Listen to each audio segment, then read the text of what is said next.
Nike and Tiger is ending their relationship. Let's continue to rock out.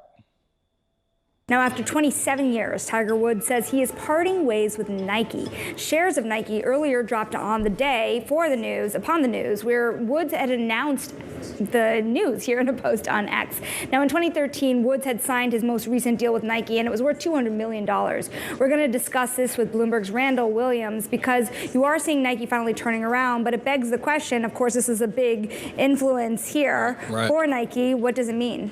Well, we're going to have to see, because when you lose someone like Nike, you could equal this to Michael Jordan or LeBron James leaving a brand as big as Nike is. I mean, when you're talking about this, you have to think 27 years ago, a near 30-year partnership that Nike has built up, so many iconic advertisements, a lot of apparel over the years. And so we have to see, is Nike going to stay in golf? Are they going to reinvest with other golfers and things like that? Are we going to see a new model emerge? There were some questions that On Holdings might get Tiger Woods, though the co-CEO said that's not likely. And they struck a novel partnership with Federer, I believe. Yeah, I got the exact same statement that you did. They completely said that they're going to, or they're not going to partner with Tiger right now, that there haven't been any conversations. So if something happens, I think that would be a complete surprise to all of us. Nike and Tiger Woods recently announced that they're basically dissolving their partnership after 27 years. 27 years. It says Tiger Woods announced Monday that his longtime partnership with Nike has ended after 27 years, closing one of the most iconic brand relationships in professional sports history. Also goes on to say, from the moment Woods turned pro in August 1996, he was decked in Nike swooshes from head to toe. Partnership included 15 major championship victories, 82 PGA Tour wins, and numerous comebacks from injuries and personal setbacks. Tiger said, over 27 years, I was fortunate to start a partnership with one of the most iconic brands in the world, Woods said in a statement posted to his X account. The days since has been filled with so many amazing moments and memories. If I started naming them, I can go on forever. Phil Knight's passion and vision brought this Nike and Nike Golf partnership together, and I want to personally thank him, along with Nike employees and incredible athletes I've had the pleasure of working with along the way. I believe that Nike is going through something. I would not continue to invest in Nike. I'm not telling you guys what to do. I'm telling you that I have divested myself. I divested myself against Nike a long time ago for other reasons. I didn't like the way that Nike took a stance and how they treated Kyrie Irving. Then they bet on Ja Morant, and then that failed. I think that Nike is oversaturated. They can no longer depend on the retros and the Jordan brand in order to continue to bolster up profits. The whole shininess, the whole invincibility of what Nike is has kind of worn off. And I think that people, along with how they treat other brands, are starting to find alternatives, and they're not still checking for Nike. Even with me, right? I own a whole lot of sneakers, but when I go out and I buy sneakers nowadays, I don't go and check for Nikes. Even my daughter, and a lot of times I also lean into what the culture is saying. And my daughter, she don't go and check for Dunks. She don't go and check for Jordan. She don't go and check for none of that stuff. She'll go and see what a Bathing Ape is doing. She want to look at what Dior. She want to look at all of this stuff, but I think that Nike is really, really suffering. Ain't nobody checking on the sneakers app anymore. Nobody is really trying to see what they doing. Everything is available. The whole hype is worn off. People broke out here, and I think that Nike is ending there.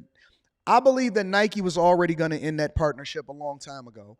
Tiger Woods don't even wear Nikes on his feet anymore. He wears FootJoy, which is a golf shoe company, and I think they made a lot of money together. His second contract from 2013, 10-year contract, was a $200 million deal. His first contract was a $40 million deal, so he made over $250 million with Nike alone. I don't think that partnership was ever going to continue to do anything because there was no value to still be had from it. In addition to that, IHOP in Texas is facing lawsuits and firing employees based off of an accusation of a black couple saying that they wasn't served and that the people didn't want to serve them over in Mesquite, Texas. Take a look.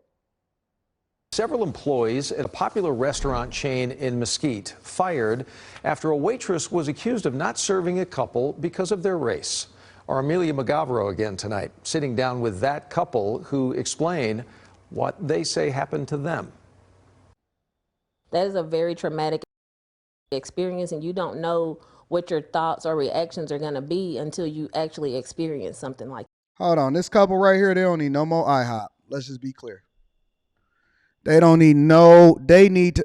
What is on his hands? And why are they so ashy? Is that dust? Construction? They didn't know that the news crew was coming to visit him? What was he doing over in the back? This couple right here don't need no more IHOP. Real talk. They're on that slim slow. Let me continue to play it. Keisha Mitchell and her boyfriend Elvis Pauley say they're still in disbelief after a birthday breakfast at their local IHOP in Mesquite turned into something they never expected. When we got to the restaurant and we were told that we were not going to be serviced because of our color, it is a shock, and your brain is not processing what you're hearing. Mitchell says another employee even admitted that their waitress wouldn't serve them because they are black. Mitchell even recording the conversation with the manager for social media. On our morning server, she's picky. No, she's not picky, she's racist. She didn't want to say she was racist. She said, oh, she's picky. No, that's not being picky if you're selecting only a certain group of people that you want to serve. The manager told Mitchell and Pauley the waitress has worked at that IHOP for 25 years. IHOP franchise Anthrapper Restaurants sent us a statement saying in part, we have fully investigated this matter and taken appropriate actions, including termination of the employee. So they never said that they was racist. She said that they was picky. I have thoughts on this. Involved. This isolated incident is not reflective of our ongoing commitment to our guests and team members. Pauley and Mitchell say IHOP did the right thing with firing the waitress, but says the damage is already done. It's just like a traumatizing feeling, you know, you can't get it out your head. And I'm having sleepless nights, even though I got to be up work, but you know, it's draining. Stop the cap. It opened the door that I never wanted to walk through. So it's like, really, have we come far as we think we have, or is it just being hidden more? Now, the couple says through social media, they learned that not only the waitress was fired, but also the manager and another employee. The owner of this franchise also saying that they plan on doing anti-discrimination and anti-harassment training in the future. So he losing sleep over not being able to get some IHOP pancakes. All right, that's what he's communicating to us. And you can't wait to hear my thoughts, Jazz White Art Studios? Okay, I'll tell you my thoughts. I've heard from people that say that they don't necessarily care for serving black people. And I've heard from black people that say that they don't like to serve black people because they say that they don't tip. That's just the truth. I've heard from multiple different people that's all did serving that say that they don't like to serve black people because they don't tip. Hello, Anton Daniels. What's up, baby? Listen, I'm on a live stream. I'm not going to say your name. Okay. So, my beautiful, beautiful baby girl, how are you doing today? I am doing great. How are you? I'm doing well. So, do you remember when you were a server? Yeah. For which church? No. A server like working at a restaurant. Oh, yes. All right, cool. I have a question for you. Mm-hmm. In your experience as a server, did you like serving black people, and what was your experience with them? Ooh. I feel like it varied. I liked the wholesome black families, Mm-hmm. but I feel like that was very rare to get. I feel like a lot of times black people don't tip, which is very unfortunate. Wait. Say that one more time. You said that. What happens with black people? I feel like a lot of black people don't like to tip. Oh. And as a waitress, you depend heavily on tips because you only get paid like $3 an hour. So in my experience with being a server, I only got tipped not even 18, 15% from Black people, or they just wouldn't tip at all. So you hate to say it, but it's kind of like you'll get a table and it'll be Black people at it, and you hope that they pay at all. You hope that they pay it all? Yeah. That's been my experience. So it's like, it's sad, but it's like you kind of get like excited when you see like a family of white people coming in, because it's like, that they're going to tip you. And that they'll probably be more kind to you. I've also noticed that like with, Black families, it's almost like, and go get that for me and be quick about it. And it's like almost like an attitude behind it. Like they're so happy that they get to boss another Black person around. Yeah. And it wasn't the best experience for me personally. Yeah, I got you. All right, baby. I thank you. I appreciate you. Yeah, of course. All right. All right, bye. And for the people listening to chat, this is not a white girl. This is a Black woman. And she's very, very, very pretty and very gorgeous and very nice and knows how to communicate effectively. But if you just want to know that, listen, y'all don't want to actually have a real conversation. Y'all want to sit here and pretend everything is racist. People don't like you, all of this stuff.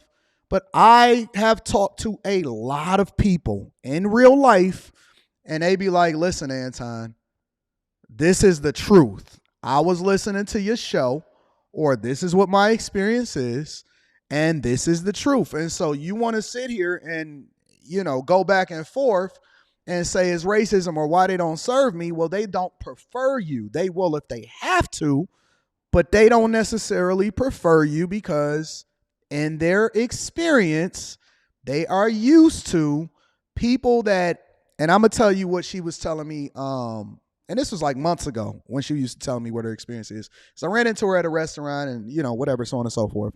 And she said, Anton, not only do they not tip, come on, y'all want to talk? She said, not only do they not tip, she said they look for ways to figure out how to not pay their bill.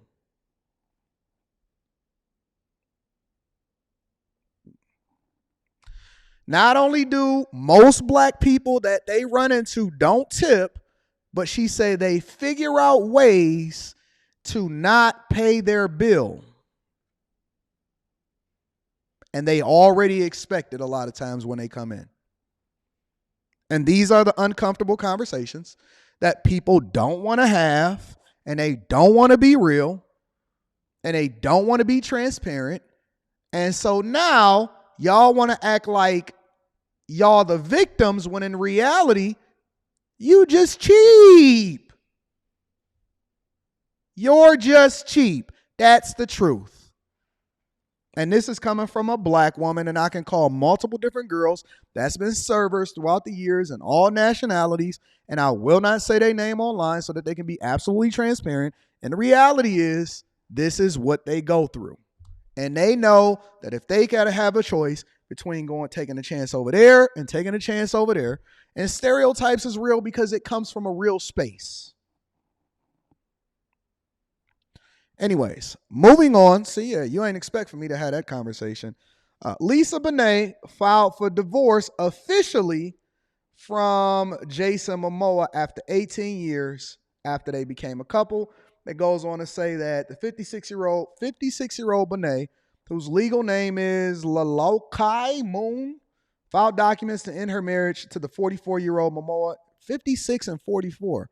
44-year-old Momoa in Los Angeles County Court on Monday. The filing comes nearly 2 years after they announced their separation. The petition cites irreconcilable differences as the reason for the split. The filing says neither person should get financial support and that the two have agreed on how to split their assets. Documents say they have joint custody of their 16-year-old daughter and 15-year-old son. Usually that's around the time that it happens. Anywhere from 15 through 18 or above, that's when people decide to dissolve their relationships, which I'm cool with it after that. Momoa is best known for his roles in Aquaman, Game of Thrones. She was in a Cosby Show in a different world a long time ago.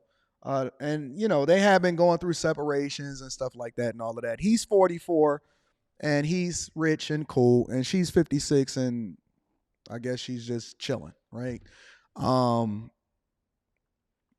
What is many relationships that dissolve, because you don't really see a lot of relationships today coming together.